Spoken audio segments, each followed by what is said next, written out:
மாட்டிருக்கீங்க. ஏதாவது ஒரு சந்தேகம் கேட்டீங்களா நீங்க? முருகனுக்கு வள்ளியை பொண்ணு பார்த்து போறோமே, முருகப்பெருமான் தமிழ் கடவுள் சரியா? தமிழருடைய பண்பாடு என்ன? ஒருவனுக்கு ஒரு புத்தி. அப்படித்தான் தமிழ் மக்கள் கோட்பாடோடு வாழ்ந்துட்டு இருக்காங்க. ஆமா, அப்படி ஒருவனுக்கு ஒருத்தியாக வாழக்கூடிய இந்த தமிழகத்துல பிறந்த இந்த வள்ளியை கொண்டு போய் நம்ம முருகனுக்கு 2வது கொண்டாட்டியா கட்டி வச்சா கலாச்சார சீரழிவு வராதா? ஆமா, கண்டிப்பா. முருகனை கும்பிட பூரா என்ன நினைப்பாரு? நம்ம கும்பிட சாமியை 2 கொண்டாட்டி கட்டும் போது நம்மளாம் கட்டலாம் அப்படிங்கிற நிலைமை வந்துட்டா என்ன பண்றது? நீங்க பொட்டியெல்லாம் தூக்கி கிளம்பு வரீங்களா? நான் கலரை வேற இடத்துல பார்க்க போறேன். அது எப்படி இது வந்து எப்படி ஏத்துக்க முடியும்? வள்ளிக்கும் முருகனுக்கும் கல்யாணம் ஏன்? 2ஆம் தரமா இந்த நம்ம வள்ளியை கூட ஏன் முருகனை கட்டி வைக்கணும்? நான் பொண்ணு பாக்குறதுக்கு தாங்க வந்து என்ன காரணம் இருக்கு? என்னது நீங்க தான் காரணம் இருக்கீங்க. தெய்வங்கள் எத்தனை வேணாலும் கட்டிக்கலாம், தவறே இல்லை. சிவனுக்கு 2 கொண்டாட்டி, மகாவிஷ்ணுக்கு 2 கொண்டாட்டி, எங்க அப்பா பிரம்மாவுக்கு 3 கொண்டாட்டி, சந்திரனுக்கு 27 கொண்டாட்டி, பிள்ளையாருக்கு கல்யாணமே ஆகலங்கிறாங்க அவருக்கு 15 கொண்டாட்டி. இதுலயே பெருந்தலைக்கட்டு பெரும் குடும்பம் யாருனாக்கா நம்ம நாரவர் 52 கொண்டாட்டி 60 பிள்ளை. இது நாங்க எப்படி வேணாலும் கட்டிக்கலாம், இது எங்களுடைய கணக்கு வேறு. மனிதனுடைய வாழ்க்கை இப்படித்தான் வாழ வேண்டும் என்று. ஏன்னா தமிழ் கடவுள் இல்லையா முருகப்பெருமான்? எந்த ஒரு மொழிக்காவது சிறப்பு இருக்கா? தமிழ் மொழி போல் எந்த ஒரு மொழிக்கும் சிறப்பு கிடையாது. தொன்மையான மொழி, தொன்மையான மொழி. இந்த உலகத்துல எந்த மொழிக்குமே கடவுள் இல்லாம இருக்கும்போது தமிழ் மொழிக்கு மட்டும் ஏன் முருகனை கடவுளாச்சாக தெரியுமா? கல் தோன்றி மண் தோன்றா காலத்திற்கு முன்பே வானோடு மூத்த குடி பிறந்தது தமிழ் அப்படின்னா இந்த கவிதையை ஒரு விளக்கம் இருப்பாரு. கல் தோன்றி மண் தோன்றா காலத்திற்கு முன்பே அப்படின்னா கல்லு தோன்றிடுச்சு.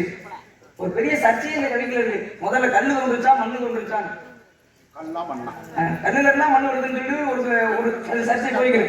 சரி இருக்கு.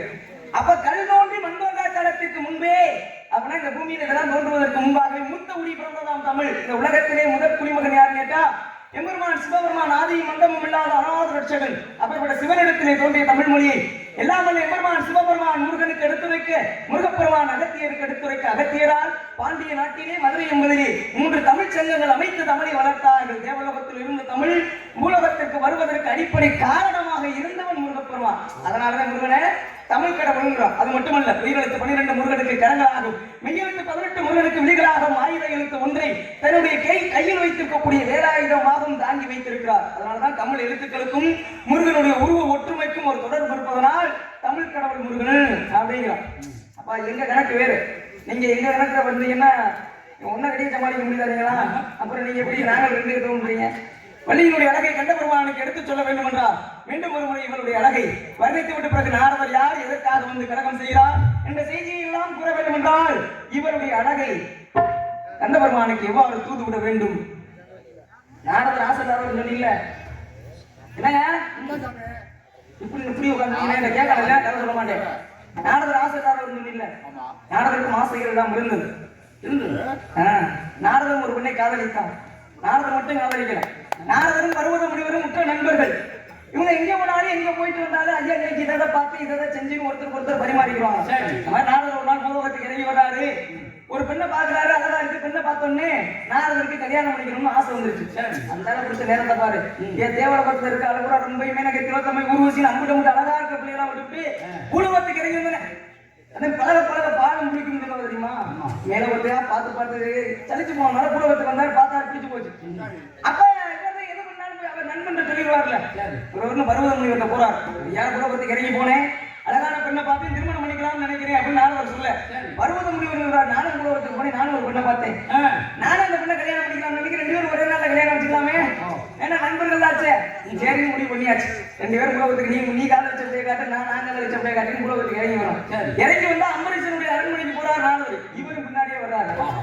இவருக்கு ஒரு யோசனை, சரி நம்ம இந்த நாட்டோட இளவரசியை காதலிக்கிறான், அவர் அந்த பக்கத்துல இருக்க ஏதாவது பிள்ளைகளை காதலிக்க அப்படின்னு நினைச்சிட்டு போனா 2 பேரும் போய் கடைசியா இளவரசியை தான் பாக்குறாங்க. ஸ்ரீமதி அந்த பெண்ணோட பேரு. ஒரு பொண்ணை 2 பேரும் காதலிச்சான். ஒரு பொண்ணை விளங்குமா?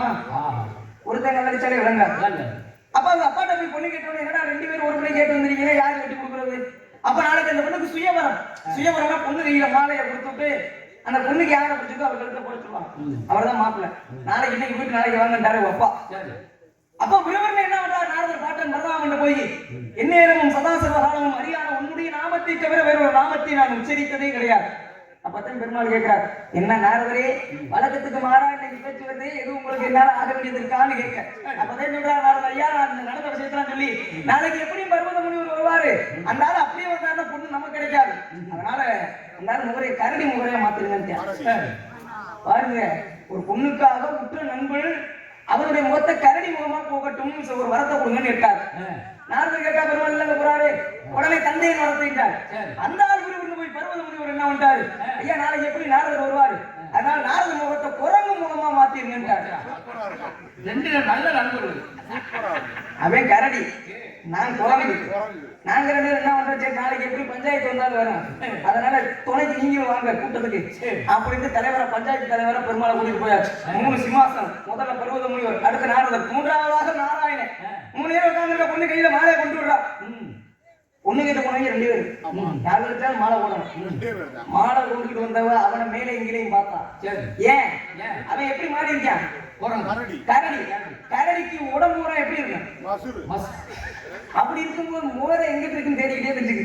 என்னடா பூரா மூஞ்சியா இருக்கு, முடியா இருக்கு, மூஞ்சி எங்க இருக்கு முடிக்கணும்னு தேடிக்கிட்டே இருந்தோம்ல. அடுத்து நாரதரான என் பக்கத்துல வந்துச்சுல்ல, இந்த உலகத்திலேயே இல்லாத ஒரு சந்தோஷம் அன்னைக்குதான் எனக்கு.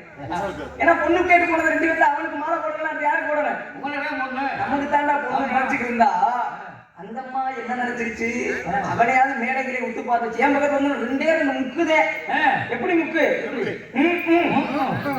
அந்த அம்மா நினைச்சிருச்சு பொண்ணு கேட்டு வந்த முகரையில பாரு, ஒருத்தன் கண்ணங்கதே கரடியா இருக்கிறான், ஒருத்தன் 4 ஆள் பாய்ச்சல் உட்காந்துட்டு வாழை சுருட்டிக்கிட்டு எப்படா மரத்துக்கு மேல தாவல் மாதிரி உட்காந்துருக்கேன். இவங்க 2 பேத்துக்கு மாலையை போடுறதை விட இவங்க 2 பேரும் பஞ்சாயத்து கூட்டிட்டு வந்தாரு. நாராயணன் காத்தேன், இந்த வயசானவரா இருந்தாலும் பரவாயில்ல, நம்ம முகரை நல்லா இருக்கேன்னு அவர் இருக்கிற மாலையை போட்டு போயிட்டான். ஒரு பழமொழி சொல்லுவாங்க தெரியுமா, என்ன காத்துருந்த முன்னாட்டிய இது எங்க கதையில வந்தது, சும்மா யாரும் சொல்லல. நாரதர் காதலிச்ச பின்ன நாராயணனை கூட்டிட்டு போய் மகாலட்சுமியை மாத்தி வச்சுக்கிட்டார். அப்பதான் நாரதர் சாபம் முடிக்கிறார். எப்படி தெரியுமா, நான் காதலிச்சபடி என் கண்ணு முன்னாடி நீ கூட்டிட்டு போகும்போது என் மனசு எவ்வளவு படிச்சிருக்கேன். ஆமா, நான் உனக்கு சாபம் கொடுக்குறேன், நீ விரும்பிய பெண்ணை, நீ மணந்த பெண்ணை உன்னுடைய அனுமதி இல்லாம ஒருத்தர் தூக்கிட்டு போவேன், உன் முண்டாடியை பிரிஞ்சு நீ வாடுவிடான்னு நாரதர் சாபம் கொடுக்குறாரு மகாவிஷ்ணு. அதுக்கப்புறம் தான் மகாவிஷ்ணு அவதாரம், ராம அவதாரத்துல ராவணேஸ்வரன் சீதையை தூக்கிட்டு போறேன், நாரதருடைய சாபம் அளித்தது, சீதையை பிரிஞ்சு ராமர் வாடினார். சரிங்களா, அன்னைக்குதான் யோசிச்சாராம், அன்னைக்குதான் யோசிச்சாராம் நாரதன், இந்த பெண்ணாசைன்றதால உற்ற நண்பர்கள் 2 பேர் புரிஞ்சா இனிமே எந்த ஆசையுமே தனக்கு வரக்கூடாது என்று சொல்லி மண்ணாசை, பெண்ணாசை, பொருளாசை, மூவாசை வெறுத்து 2 அறங்களான இல்லறம் துறவரம் என்பவற்றுள் இல்லறத்தை விடுத்து துறவரத்தை மேற்கொண்டு எந்நேரமும் சதாசர்வ காலமும் அறிவுனுடைய நினைப்பு மட்டுமே இருக்க வேண்டும் என்ற நைசீக பிரம்மச்சாரியா மாறினார். சாதாரண பிரம்மச்சாரி இல்ல. ஒரு ஆண்மகன் தன்னுடைய வீரியத்தை எது வழியாக வெளிவிடுவானோ அது வழியாக வெளிவிடாமல் தன்னுடைய முதுகுத்தண்டு வழியாக மேலே ஏற்றி வந்து குண்டலினி மூலமாக முதுகுத்தண்டு வழியாக மேலே ஏற்றி நெற்றிக்கு கொண்டு வந்து நாவால் சொட்டவிடக்கூடிய தன்மை படைத்தவன். வீரியத்தை நாக்கில் சொட்ட விடாமலே வந்திருக்கிறா, நாரதர் ஒரு ஆள் மட்டும்தான் வீரியத்தை கட்டுப்படுத்த முடியும். அப்பேற்பட்ட தன்மை முடிஞ்ச நாரதர் அன்றே வெறுத்தார் பெண்ணாசை.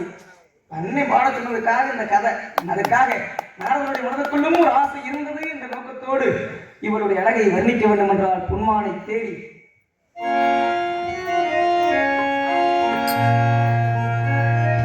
பொன்மான தேடி நானும் பூவோடு வந்தேன், நான் வந்த நேரம் அந்த மானங்கு இல்லை, அந்த மாண்டோட மாயம் ஈராசாத்தி அடி நீ சொன்ன பேச்சு நீர் மேல போட்ட மாத்தோட மாற்றுவடி, அடி நான் சொன்ன பாட்டு ஆத்தோடு போட்டு காத்தோடு போச்சுவடி. உன்மான தேடி நானும் ஓடு வந்தேன், நான் வந்த நேரம் அந்த மானங்கு இல்லை, அந்த மானோட மாயம்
அன்பு நம்ம சேர்த்தது ஆசை நம்மளை பிரிச்சது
அனைவரும் கலகக்காரர்கள் என்றுதான் கூறுகிறார்கள். மூத்தர் சொல்வாக்கும் முதுவெளிக்கினை முன்னாளுக்கு முன்னாலே இருக்கும் முன்பாக நாரதனுடைய கலகங்கள் எல்லாம் ஆரம்பத்தில் கசப்பது போல் இருந்தாலும் முடிவிலே ஒரு இனிமையான நன்மையை தெரிகிறது.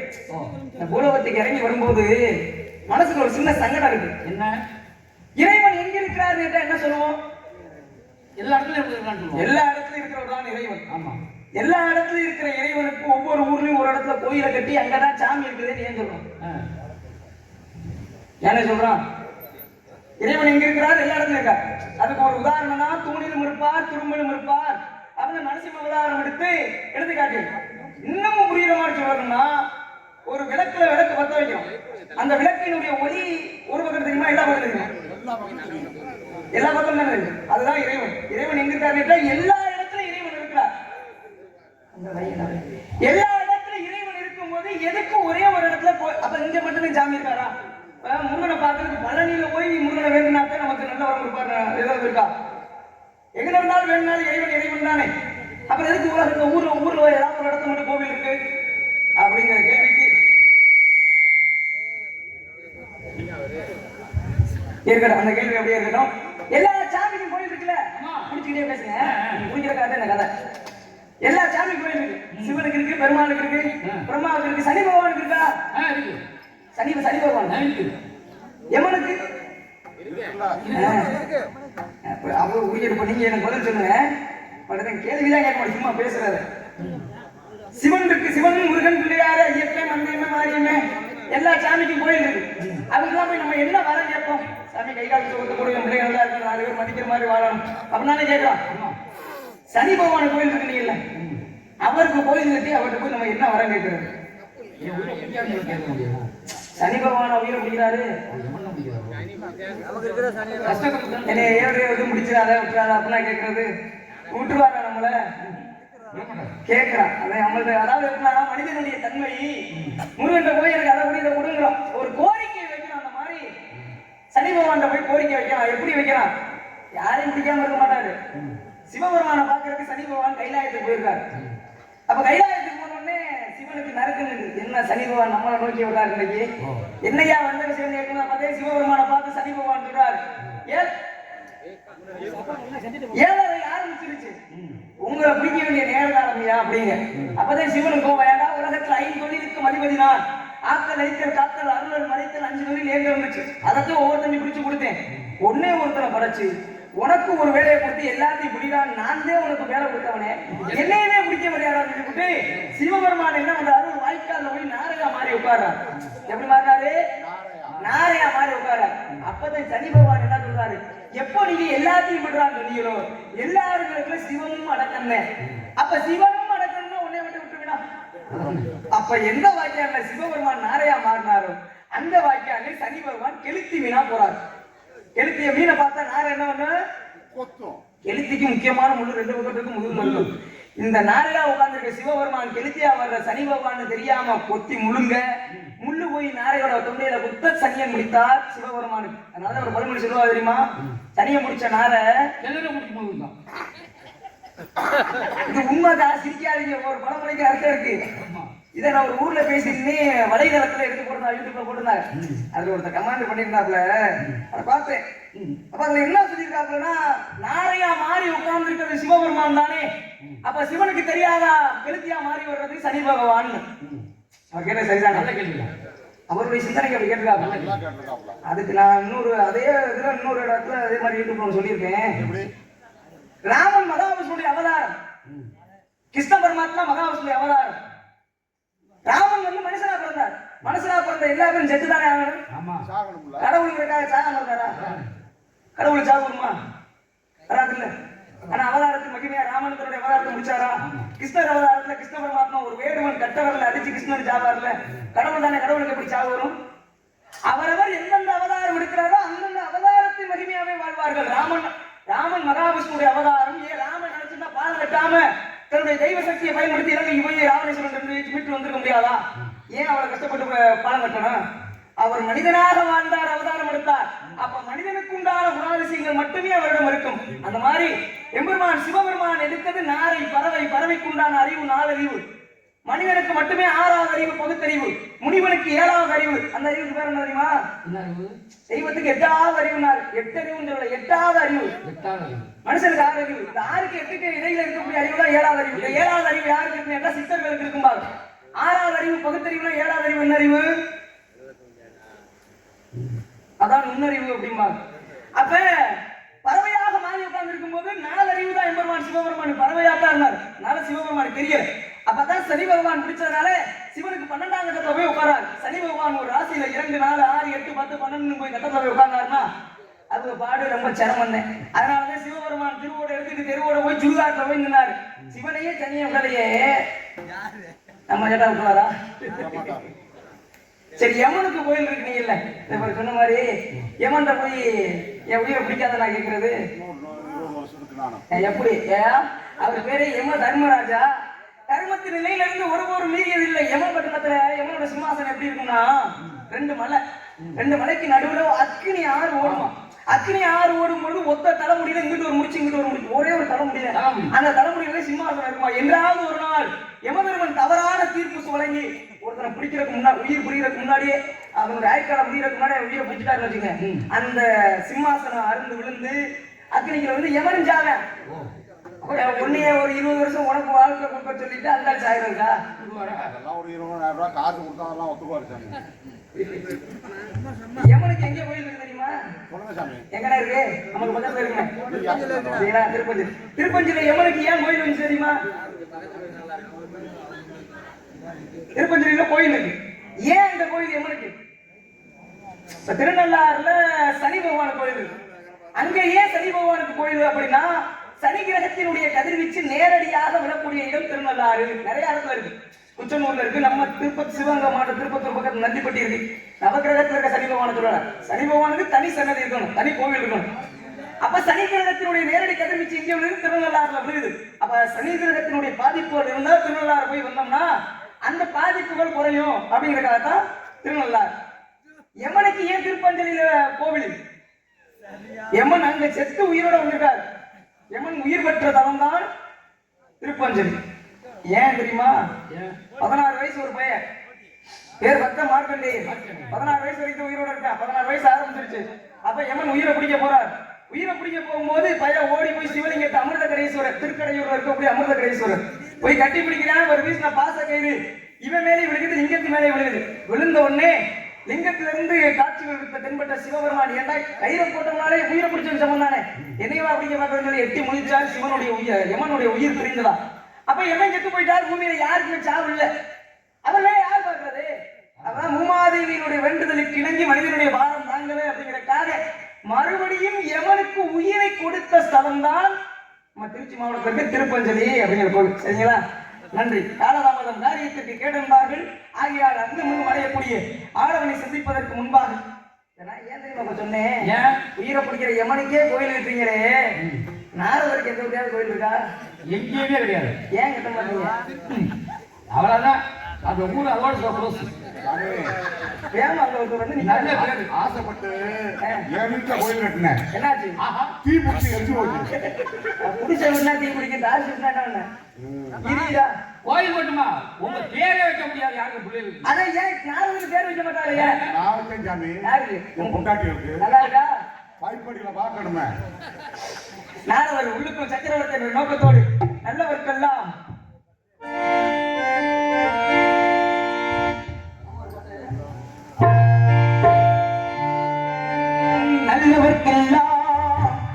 நல்லவர்க்கெல்லாம் சாட்சிகள் ரெண்டு ஒன்று மனசாட்சி தெய்வத்தின் சாட்சியம்மா நம்பிக்கை வைத்தே கல்லையும் மாத்தால் தெய்வத்தின் சாட்சியம்மா அதுதான் உள்ளத்தின் சாட்சியம்மா அதுதான் உண்மைக்கு சாட்சியம்மா நல்லவர்க்கெல்லாம் சாட்சிகள் ரெண்டு ஒன்று மனசாட்சி தெய்வத்தின் சாட்சியம்மா தெய்வத்தின் சாட்சியம்மா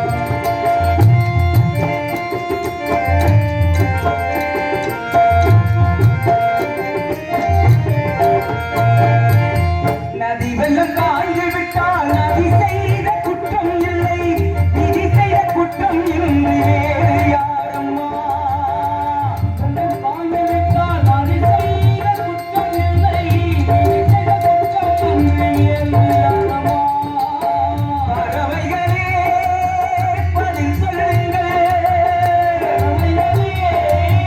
பதில் சொல்லுங்கள் மனிதர்கள் மயங்கும் போது நீங்கள் பேசுங்கள் மனதுக்கு மனது கொஞ்சம் தோடு செல்லுங்கள் நல்லவர்க்கெல்லாம் சாட்சிகள் தெய்வத்தின் சாட்சியம்மா தெய்வத்தின் சாட்சியம்மா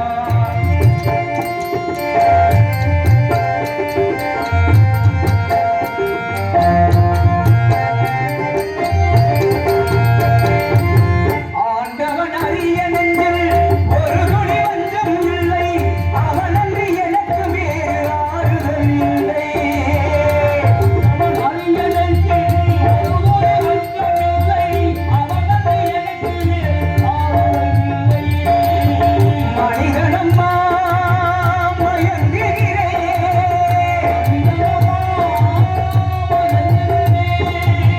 தவறுக்கு துணிந்த மனிதன் அழுவதில்லையே தவறையை காணும் மண்ணில் வீழ்வதில்லையே நல்லவர்க்கெல்லாம் சாட்சிகள் ஒன்று மனசாட்சி தெய்வத்தின் சாட்சியம்மா நம்பிக்கை வைத்தே கல்லையும் பார்த்தா தெய்வத்தின் சாட்சியம்மா அதுதான் உள்ளத்தின் சாட்சியம்மா அதுதான் உண்மைக்கு சாட்சியம்மா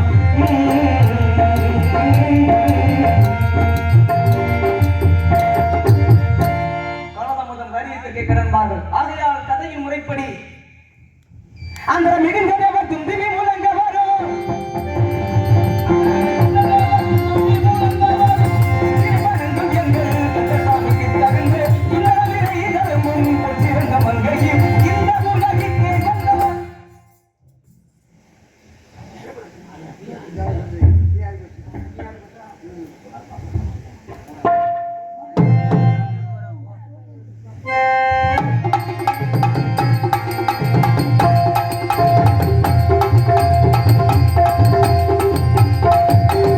மாட்டுக்காரவே லாபம் கொஞ்சம் பார்த்துக்கிறா